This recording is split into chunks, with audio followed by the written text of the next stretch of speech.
But we do have meteorologist Maria Ruiz out in Mineral Wells surveying the damage from what was likely a tornado there yesterday, as we know. But Maria, what can you tell us this morning?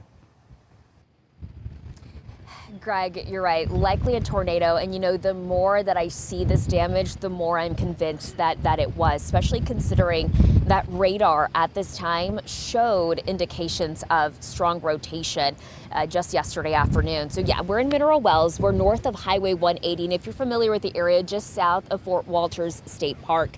I want to show you, though, we're in a safe area. I want to emphasize that. But we had a lot of down power lines in this area. And we're in an industrial area. This is a small community that was really impacted in a big way. And crews have been out overnight working on these down power lines. Now, these power lines are new, but just behind the power lines, you can see some of the damage to the buildings.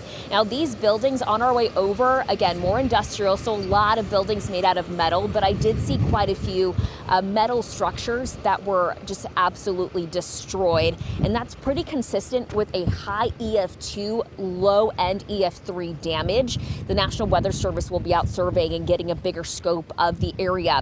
So again, those wind speeds close to EF2, EF3, that's about 135 mile-per-hour wind speeds. I want to point something else out to you, though, because over here we have what we're seeing a lot of. And you see that tree that's just snapped in half. The top third is kind of snapped. So generally, whenever we see destructive winds like this, the leaves on a tree will act kind of like a sail on a sailboat. It catches the wind, and wind speeds that are over 100 miles per hour tend to catch that wind, and then it snaps the trees just from the sheer force. And something else that I noticed, the tree right on the right-hand side of that, you can see how it's kind of pointed in a different direction. So not only is this consistent with high wind speeds, it's consistent with winds that were actually rotating. So that is what's also convincing me that this area saw tornado damage.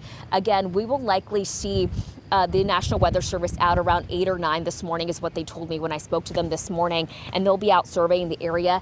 The sun's going to be up, so we'll get a better scope of some of the damage in the area, and also in line with what we're seeing on radar that happened around 4:50 to 5:15 yesterday afternoon. So we will be watching this, and again, once the sun comes up, we'll be able to better detail some of this and show you a better idea of what's going on. But Matt, this is an area, like I mentioned, that was hit pretty heavy and pretty hard, so we'll keep you posted on any updates from out here.